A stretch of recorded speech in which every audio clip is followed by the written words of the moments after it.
ஓம்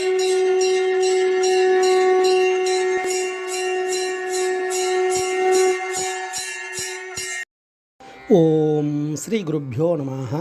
ஓம் come கணபதையே நமஹ. நம்ம ஸ்ரீநிகேதன் வலைதளம் வாயிலாக முருகப்பெருமானுடைய சகசிரநாமத்திலிருந்து தினமும் ஒரு நாமாவளியை சிந்திச்சிட்ருக்கோம். இன்றைய தினம் 875வது நாமாவளியாக ஓம் ஷண்டத்வ பரிஹாரகாய நமஹ.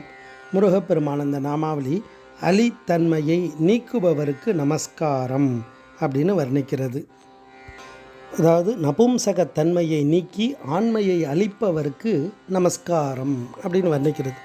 இந்த பிரபஞ்சத்தில் எல்லாமே இறைவனுடைய படைப்பு தான். அதில் உயர்வு தாழ்வு அப்படின்றது எதுவுமே கிடையாது. ஒவ்வொரு ஆத்மாவுக்கு அந்த வினைகளை அனுபவிக்கிறதுக்காக இறைவன் உருவத்தை கொடுக்குறார்.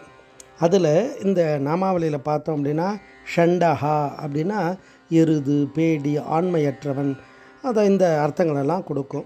அப்படி அந்த அலித்தன்மையை போக்கி அவளுக்கு வெற்றியையும் ஆண்மையும் தரக்கூடிய பெரும் ஆற்றல் உடையவர் குமார பரமேஸ்வரன்.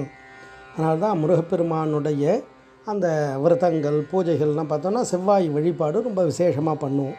இந்த செவ்வாய் தான் தைரியத்தை வீரியத்தை கொடுக்கக்கூடியவர். அந்த செவ்வாயுடைய அனுக்கிரகம் ஆதிக்கம் அதிகமாக இருந்து அவெல்லாம் அந்த வீரர்களாக இருந்து அந்த காவல்துறை, இராணுவத்துறை இதிலலாம் இருக்கக்கூடியவர்களாக இருப்பாள். அந்த செவ்வாய் ஆதிக்கம் அந்த வீரத்தை கொடுக்கக்கூடியது. அதனால தான் முருகனை செவ்வாய்க்கிழமையில் வழிபாடு பண்ணுறது. அப்படி இந்த இறைவன் படைப்பில் எல்லாமே ஒவ்வொரு காரண காரியத்தில் இருக்குது. அதை மெய்கண்டார் சிவஞான போதத்தில் அழகாக சொல்லுவார். முதல் சூத்திரமே அதை தான் சொல்கிறார். அவன் அவள் அது வேணும் அவை மூவினைமையின் தோற்றிய திதியே ஒடுங்கி மலத்துளதாம் அந்த மாதி என்மனார் புலவர் அப்படின்வார். அதாவது அவன் அவள் அது என்று பகுக்கப்படும் உலகத் தொகுதி இந்த பிரபஞ்சத்தில் பார்த்தோன்னா இந்த மூணுக்குள்ளே எல்லாம் அடங்கிடும். ஆண், பெண், அலி இதுதான்.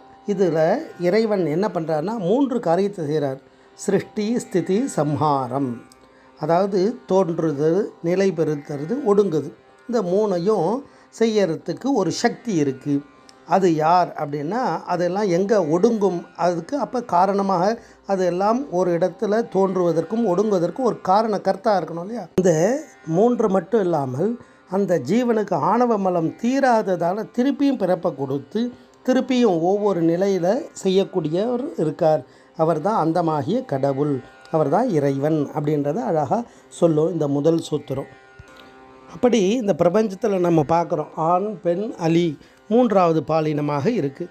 இதெல்லாம் குறையா அப்படின்னா அதெல்லாம் அந்த வினையால் ஏற்படக்கூடியது. நம்ம மகாபாரதத்தில் ஒவ்வொரு கதாபாத்திரமும் அவ்வளோ ஒரு உயர்வானது.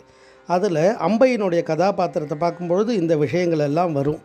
நம்ம பீஷ்மர் என்ன பண்ணுறாரு, அந்த 3 பெண்களையும் அழிச்சுன்னு வர்றார். அம்பை, அம்பிகை, அம்பாலிகைன்னு. ஆனால் அந்த அம்பை மட்டும் நான் இன்னும் ஒருவரை விரும்புகிறேன் அப்படின்னோடனே கொண்டு போய் விட்டுடுறார். அவன் ஏற்றுக்காதால் திருப்பி வரார். பீஷ்மரை ஏற்றுக்க சொல்கிறார். பீஷ்மர் முடியாதுன்னொடனே கோபப்பட்டு பரசுராமர்கிட்ட போகிறார். அதுக்கப்புறமா தவங்கள் இருந்து எவ்வளோ இது பண்ணி நான் பீஷ்மரை அழிச்சே தீருவேன் அப்படின்னு ஒரு சபதம் எடுக்கிறார். அப்போ பரசுராமராலையும் முடியாத போனவே சிவபெருமான்கிட்ட தவம் இருக்கா. சுவாமி சொல்கிறார், இந்த ஜென்மாவில் முடியாதுமா, அடுத்த ஜென்மாவில் அப்படின்றார். உடனே இந்த ஜென்மாவை முடிச்சிக்கிறதுக்காக அந்த ஜபமாலையை தூக்கி போட்டுட்டு ஆத்மஹத்தி பண்ணிக்கிறார்.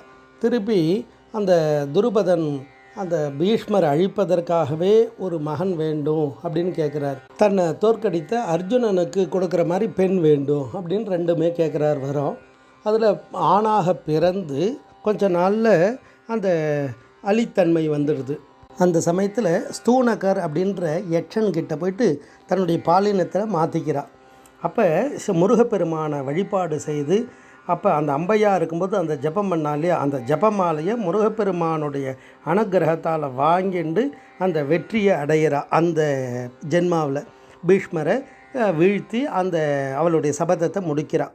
அது மாதிரி முருகப்பெருமான் அந்த நபும்சக ஸ்வரூபமாக இருக்கவாளுக்கும் அனுகிரகம் பண்ணக்கூடியவர்.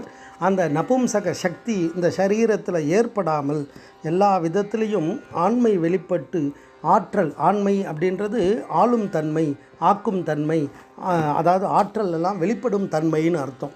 அப்பேற்பட்ட அந்த ஆண்மைத்தன்மையை அளிப்பவர் குமார பரமேஸ்வரன். அதை தான் அந்த நாமாவளி அழகாக நபும்சக தன்மையை நீக்கி ஆண்மையை அளிப்பவராக வர்ணிக்கிறது.